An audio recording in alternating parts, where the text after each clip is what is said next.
Hey, I'm going to show you how to compress images properly. I've designed over 100 websites, and the biggest problem was images are way too big.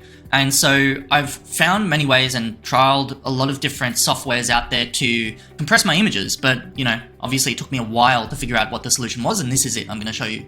So with that said, before we get started on this video, depending on the file size of your image, like the resolution, it might change things a bit. So you might need to use like Figma. This is Figma software, it's free. And you can basically just resize whatever it is, the resolution to whatever you need. So I've got this one down here, it's 1000. And you may need to export it. You may need to export it as a PNG and then start this process that I'm going to show you, but let's get to it. So let's say, for example, you got an image, it's like 200 kilobytes and you're trying to get all of your images below 100 kilobytes, which is the main goal. So I use a software called Pixlr. It's an online software. It's free, but I do recommend going premium because it's only like $8 a year. So it's pixlr.com. And then when you've logged in, just open the image, select the image you've downloaded. So the first step, super easy, is you click save again.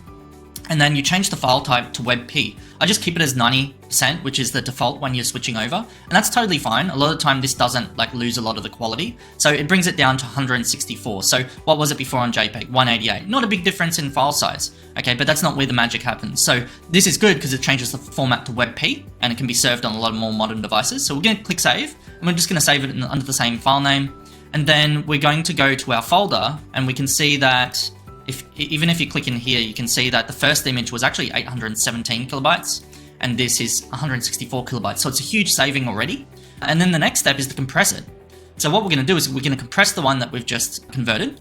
We can double click and use, sorry, I should have mentioned tinypng.com, free software again. And then that converts that down. That's the wrong image. It should be this one. So yeah, this is it, the 162 image. So now we've gone from 837 kilobytes to the original file size, and we've actually converted it, and then we've come here to compress it, and that's come down to 79 kilobytes, which is perfect. I'm happy with that.